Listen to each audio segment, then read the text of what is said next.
So you cannot just stay with Kihon Waza. You understand that? You have to know Kihon to the point where you can start to play with it, and then even go beyond it to where you start subverting it. Where Kihon is really, what we mean when we say basics is I can take the basics and I can manipulate them to come up with something new, something different. But that new is always going to give me new insights into the building blocks, into the basics. Too many Aikidoka go around and they just do Kihon. All fucking day, Kihon. Every day, Kihon, Kihon. And they believe that the apex of the art is getting better at Iriminage. It's important to get better at Iriminage, for example. It's important to get better at Ikkyo. But that is not the apex of the art. That is the beginning level of the art. But that's all they do. Because what do you test for? Iriminage. Right? They don't do a test like for the Kendo 8th Dan. They put you into matches and other masters are watching. And really what they're watching for is that self-detachment. Because just like when I watch you and I can tell you're hung up on this, you're hung up on that, and they're doing that too. Because that is the apex of the art. Not shomangiri, not winning the match. But is your spirit, is your mind, is your body mind, is your body heart mind cultivated according to the ideals of the art? So that's what they're watching. You have other masters who have achieved that level. They can look at other people and tell whether they have that or not. So your match and that qualification is really just an observation for them.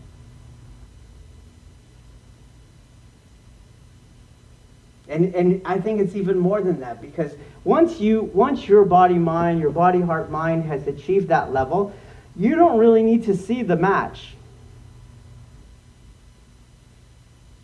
I think they put the match there as a temptation.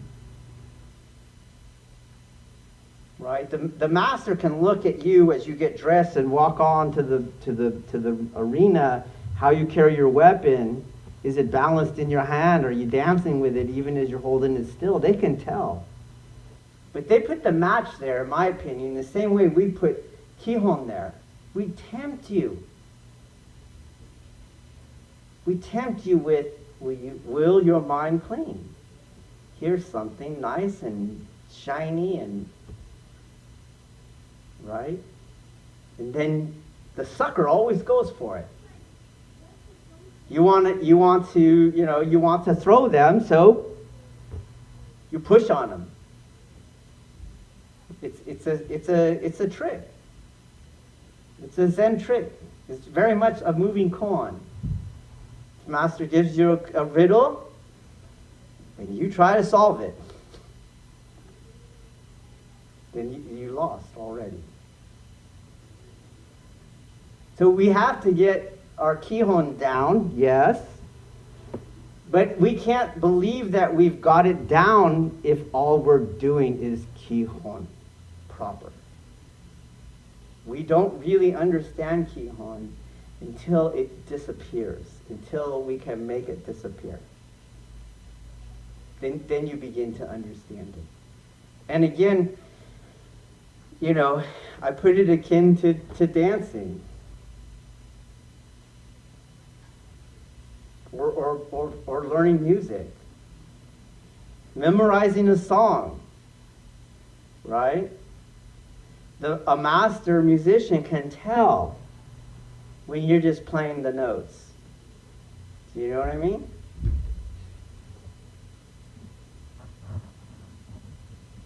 And they'll tell you, hey, you can play the notes, but you're terrible. You're like, what? Because that's contradictory to you, right? And they'll talk just as abstractly as I do. And then you have to feel the music. What does this music make you feel?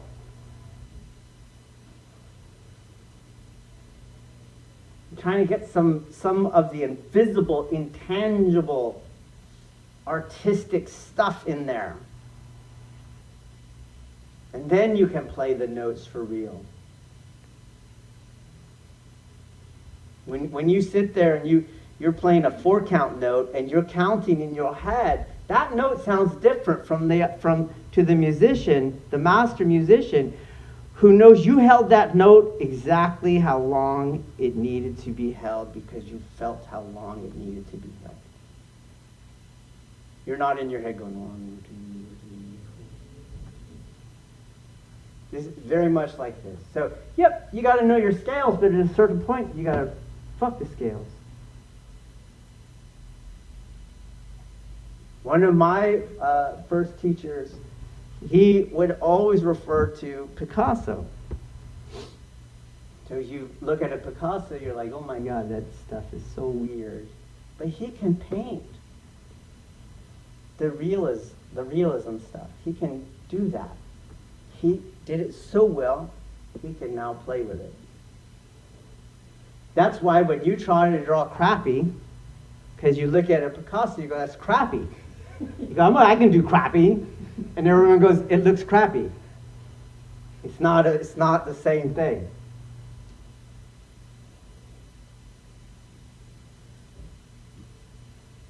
So as some of you have been here a while, you need to really understand the process.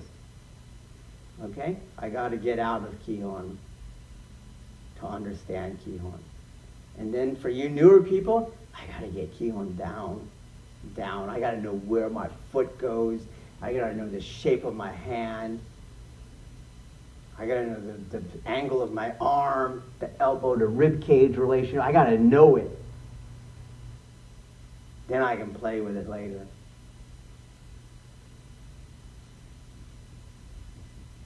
Because we're not burdened by, and I use the phrase burdened by, the delusion of a test. Right? We're not going to test and stamp your passport books and all that crazy crap. We only have its applicability, its viability. So either martially, I can do this, or spiritually, I can do this. That's all that counts for us. And I'll tell you right now, staying stuck on Kihon is not viable martially or spiritually.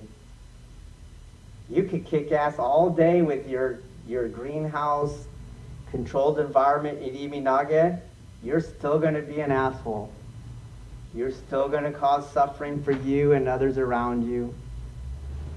You could have 8 Dan on the back, behind your name on a certificate. You're still a fucker.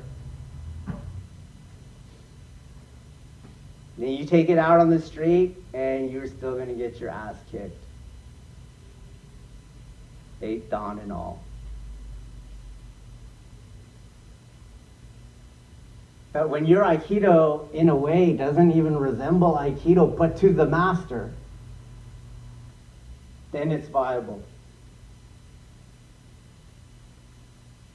Okay, then it's viable. Because just to go back to that 8th Dan Kendo test, right? The person who's not an expert, the non-master, will ask the master, why did you give it to that guy? He lost the match. Shouldn't that guy be the 8th Dan? He won the match. See, that person doesn't understand. The master's seeing what counts, what's real. And victory is not real. And think about it. You're like, what? Doesn't the best win? No, fuck no. Not in real violence. Real violence, it's 50-50 every fucking time, as best it can be. Every time. You throw in ambushes, you get a person with a long gun and a scope on you, you're fucking dead. That's real.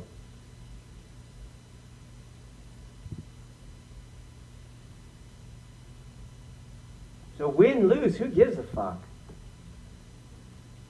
But is your heart, mind, is your spirit in an awakened state? That counts. That counts because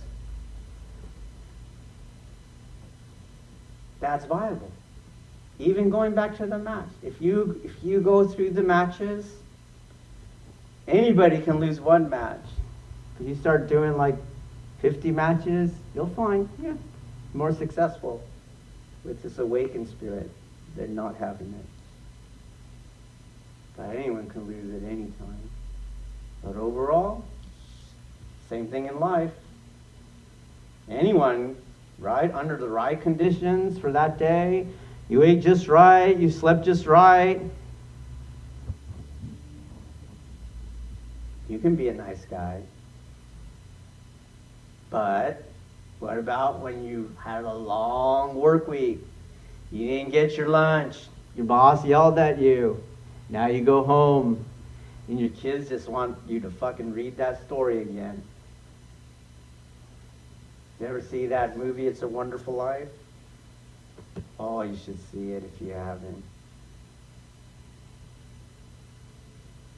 James Stewart. His business is going under. Everything is going wrong. He comes home, his family doesn't know it. It's Christmas, so everybody at home is in the Christmas spirit. And they don't realize we're broke. I'm probably going to jail. His little girl just is so happy that daddy's home. And he loses it. That's happening all over to children all over the world, especially in the modern states.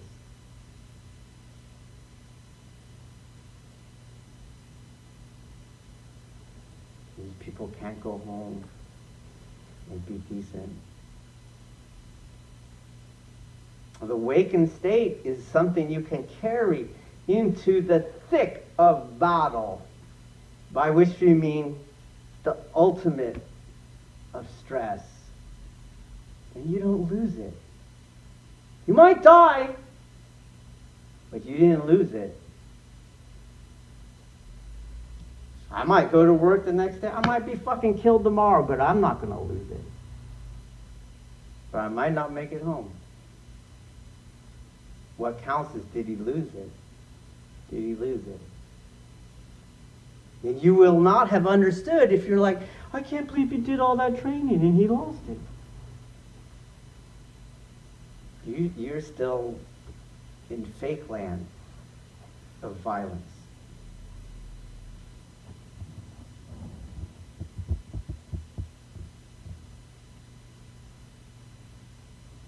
So the basics, yes, but also no. Okay? And that will go also for ukemi, won't it? In some way, when our naga is no longer doing kihon, your ukemi cannot consist only of back break fall, forward roll, forward break fall. Right? How could that be? So what do I always say? You have to be like a cat. You should never fall the same way twice. It should not happen. How could it happen?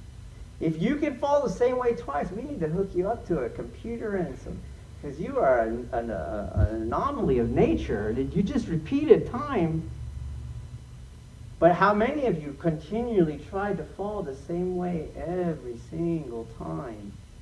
Even when it does not match at all what Naga is doing. If you always just fall the way that you're feeling to fall, how can you fall wrong? It's the same thing. You're playing the notes, right? You're playing Mary Had a Little Lamb on the recorder. Right? Only you're sitting down with Felonious Monk and he's like looking the fuck at you. Hey, hey! You get what I'm saying? He's improving the shit out of Mary Had a Little Lamb and you're like, whoo, hoo, hoo, hoo. Play something different. Put that finger over here. Don't put it down all the way. Well, I was taught to put it down. Fuck! Get out. Right? So, you do your body conditioning. You should be strong. You've been taught how to stretch. You should be supple. You have your injury management. You have your body wisdom. You're developing. Hey, put it to some use. Stop trying to fall the same way all the time. Be dynamic.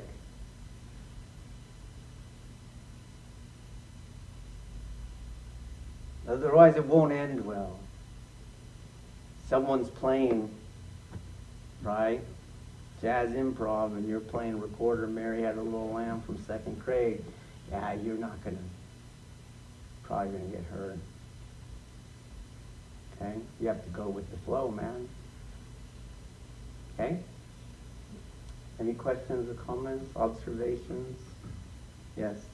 Sensei, when you were talking about going with the flow, feeling where the Kenny is, when I watch Roland Kenny in the videos, I get the same sense as he's doing math, like he feels the problem instead of going through each of the steps. It's really interesting. Yeah, maybe, because you help him with math and I don't help him with math. Yeah, they are, the kids are interesting. The three ones, they're quite an experiment for me.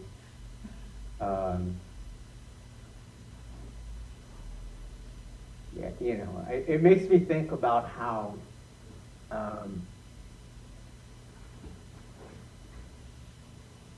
how many different ways this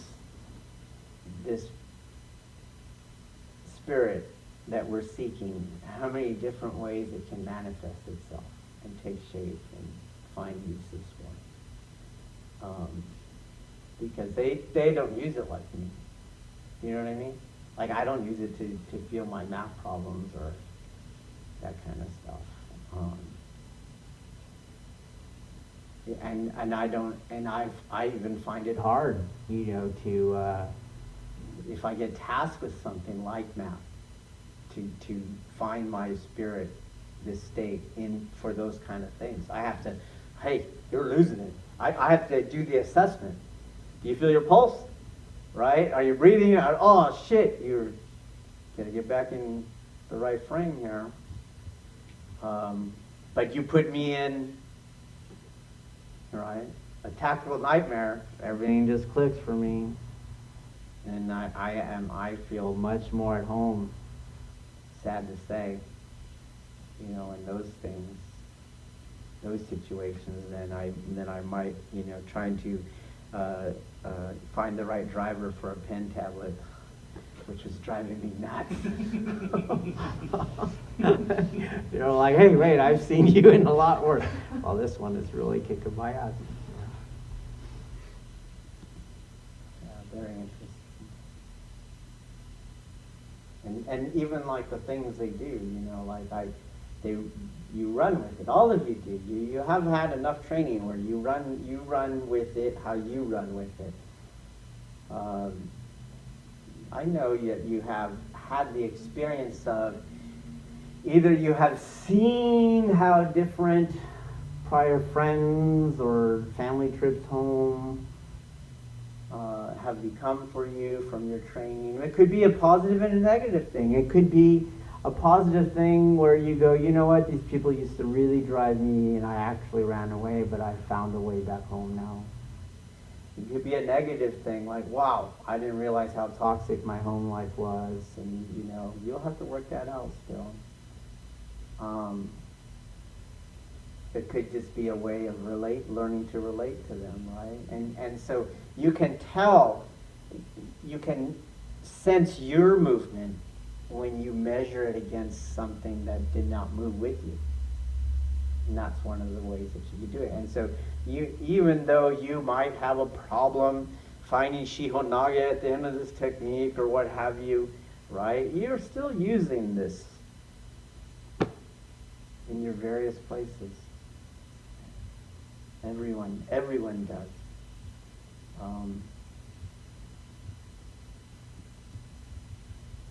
But the point still is always return to the mat. In the way that Zazen is said to be the center of Zen, well, it's not really. Not really in any kind of tangible way. You don't spend most of your minutes on the cushion. You have special trainings when you do that, but normally you don't. Your time in the monastery is spent on different things the majority of your time. So, same thing. We don't spend that much time on the mat. But we have to be able to return to the mat to demonstrate that spirit, whether we have it or not, whether we can regain it or not.